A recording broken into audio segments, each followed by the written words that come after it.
जब जीवन में कहीं समस्या खड़ी हो जाए, कहीं बहुत विकट समस्या है और कोई हल ना मिल रहा हो जाता है जीवन में कोई घड़ी ऐसी आके खड़ी हो जाती है जहां पर हमको सोचने के लिए भी समय नहीं मिलता।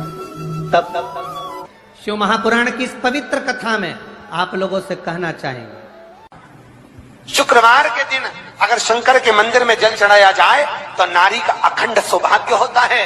कार्तिक महीने का एक नियम बना लो, आप भी कोई सा भी एक नियम, तो ध्यान देना, साल में 2 बार या 3 बार गौ माता के दूध से निर्मित, वो भी देसी गाय के द्वारा निर्मित घी दरवाजे के बाहर, अगर तुम्हारे घर में बहुत अशांति हो रही है, क्लेश हो रहा है, घर में शांति नहीं है, तो गाय के घी की एक बिंदी भी अगर दरवाजे के बाहर मात्र अशोक सुंदरी वाली जगह पर घी को लगाकर उस हाथ की बिंदी को दरवाजे पर लगा दिया जाता है तो घर में से क्लेश समाप्त हो जाता है। कभी कभी अगर ऐसा लगे जीवन में कि दुख बहुत ज्यादा आ गया है, बहुत तकलीफ आ गई है, तो लाल चंदन को घिसकर उस लाल चंदन का लेपन भगवान शंकर पर कर फिर पानी चढ़ाओ। अघोरेश्वर महादेव का नाम लेकर आप चढ़ाना प्रारंभ करिए, बाबा आपका कार्य 3 महीने के अंदर पूर्ण कर देगा सफलता। प्रयास करो, बेलपत्री मिले, उस बेलपत्री पर लाल चंदन 3 पत्तियों पर लगाकर लाल चंदन बेलपत्री के वृक्ष के नीचे समर्पित कर उसी बेलपत्री के वृक्ष के नीचे का बेलपत्र वापिस लेकर श्री शिवाय नमस्तुभ्यं बोलकर आपकी कामना कहकर भगवान शिव पर अघोरेश्वर महादेव का नाम लेकर आप चढ़ाना प्रारंभ करिए, बाबा आपका कार्य 3 महीने के अंदर पूर्ण कर देगा सफलता। अगर कोई संकट भारी है और नहीं कट रहा, जैसे किसी नारी का गर्भ नहीं ठहर रहा, 15 साल हो गए, 20 साल हो गए, 25 साल, जैसे इसने लिखा एक माता ने कि 18 साल की बेटी हो गई थी पर संतान में पुत्र नहीं, तो उसने भाव से कथा सुनी। ऐसे आपके भीतर अगर 20 साल हो गए, 25 साल हो गए, 30 साल हो गए, संतान का सुख ही नहीं है, लाल चंदन का लेपन बाबा भोलेनाथ पर करना प्रारंभ करो, पीठिका पर लाल चंदन का लेपन करना प्रारंभ करो, लाल चंदन से बाबा का श्रृंगार करना प्रारंभ करो। एक बेलपत्री पर लाल चंदन, दोनों पत्ती नीचे वाली, जो नीचे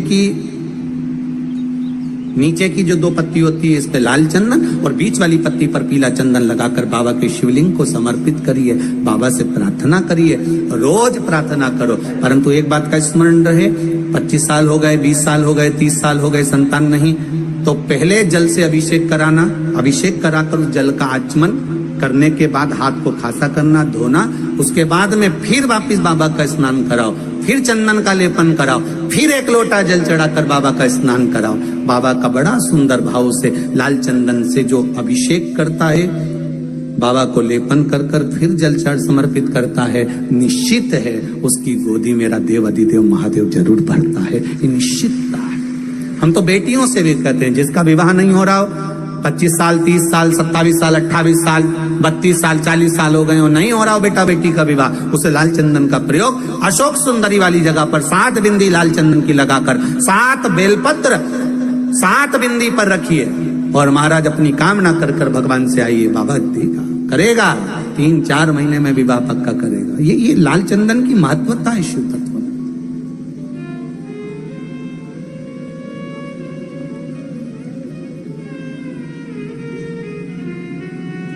रोग बढ़ गया, बेलपत्री के वृक्ष के नीचे दीप लगाना प्रारंभ करो, बाबा से विनती कर घी का दिया लगाइए बेलपत्र वृक्ष के नीचे, बाबा से निवेदन करो, रोग निवारण।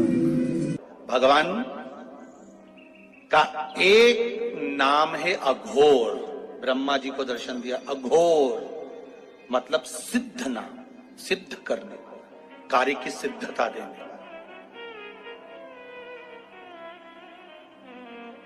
और बहुत ध्यान से सुनना भाई, नवेगांव वालों, फिर कहूंगा, अगर दिल में कोई बात है और आपकी वो कामना पूरी नहीं हो रही, बहुत प्रयास कर लिया आपने, कामना सिद्ध नहीं हो रही, 1 लोटा जल, एक जल का पात्र लीजिए, उस जल के पात्र को लेकर उसमें थोड़ा सा लाल चंदन डालकर बेलपत्री के वृक्ष के नीचे और देवादिदेव महादेव को चढ़ाना प्रारंभ कर दीजिए। शिव को चढ़ाना थोड़ा सा, उसके बाद में 1 लोटा जल स्वच्छ फिर शिव जी को चढ़ाओ। शाम के समय पर दिया लगाऊंगी मैं बेलपत्री के पेड़ के नीचे, पीपल के वृक्ष के नीचे या आंवले के वृक्ष के नीचे। वहां लगाने नहीं जा सकती तो अपने दरवाजे के बाहर लगाऊंगी, तुलसी के क्यारे में लगाऊंगी। ये भी नहीं कर सकती, परिंदे पर दिया लगाऊंगी, जहां पानी का मटका हो, हंडा हो, वहां लगा दूंगी। ये भी नहीं कर सकती तो पूरे कार्तिक के महीने में दरवाजे पर मैं पानी छीटूंगी।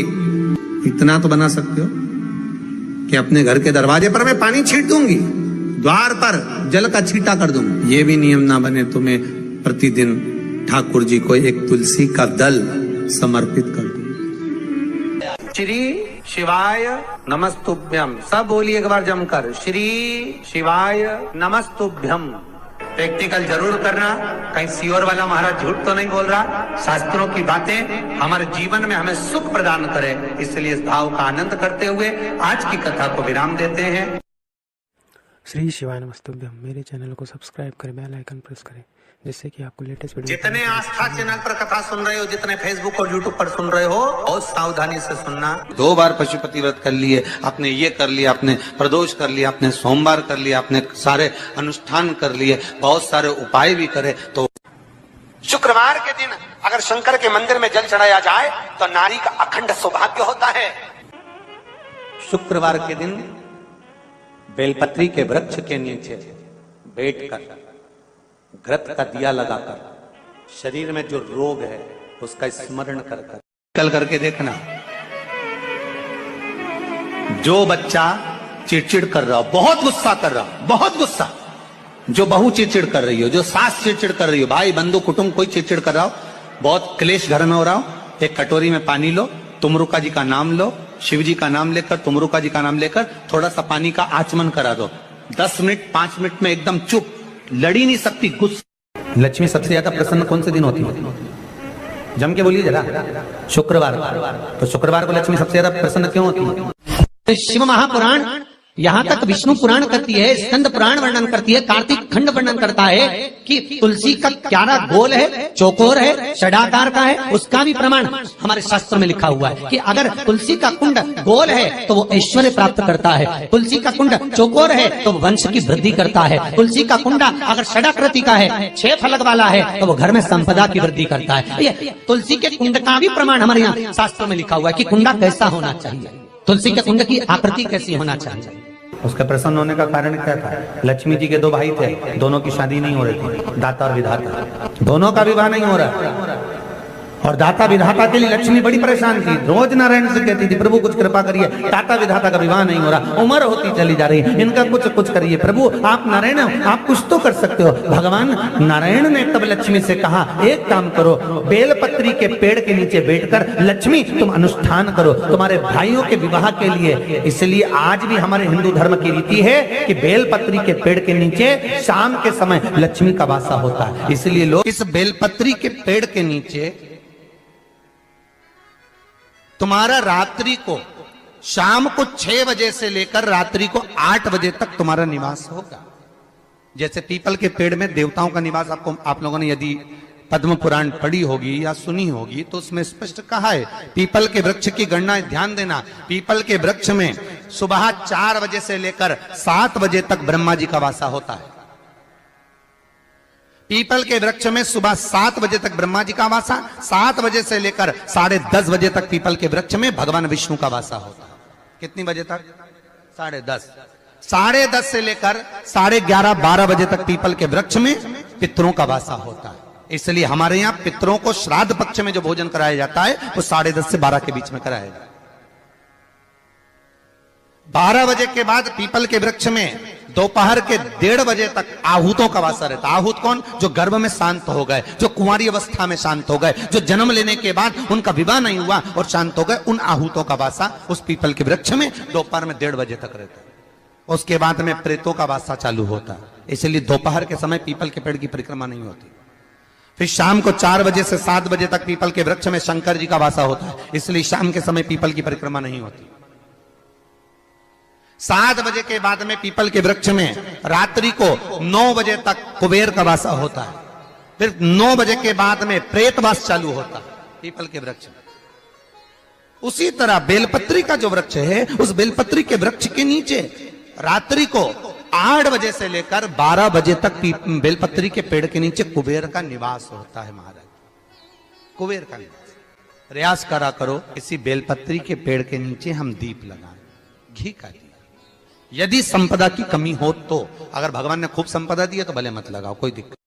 महामृत्युंजय मंत्र का यदि आप जाप करते हो और आपको मालूम पड़ गया कि शरीर में मुझे ये रोग हो गया है, मुझे शुगर हो गया है, मुझे बीपी हो गया है, मेरा ब्लड प्रेशर ऊंचा नीचा रह रहा है, कोई भयंकर रोग, मेरे रिश्तेदार को कोई कैंसर जैसा रोग हो गया, किसी को कोई थायराइड हो गया, किसी को कोई किडनी और लीवर में सूजन हो गई, किसी को कहीं किडनी और लीवर में तकलीफ हो गई, तो शिव महापुराण की कथा कहती है, नवग्रह शिव महापुराण की कथा कहती है कि बेलपत्री के वृक्ष के नीचे महामृत्युंजय मंत्र का जाप जो शुक्रवार की शुक्रवार घी का दिया लगा कर करता है, उसके रोग बाबा देवाधिदेव महादेव समाप्त करते चले जाते हैं। ये संजीवनी मंत्र शुक्रवार के दिन भगवान शंकर को शुक्र को दिया था, इसलिए उसकी प्रदान।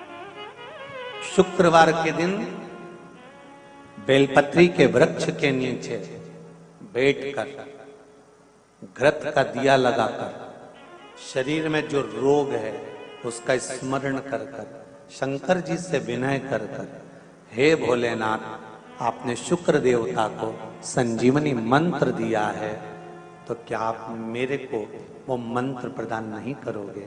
मेरे रोग, मेरी बीमारी, मेरे दुख को आप नहीं हरोगे?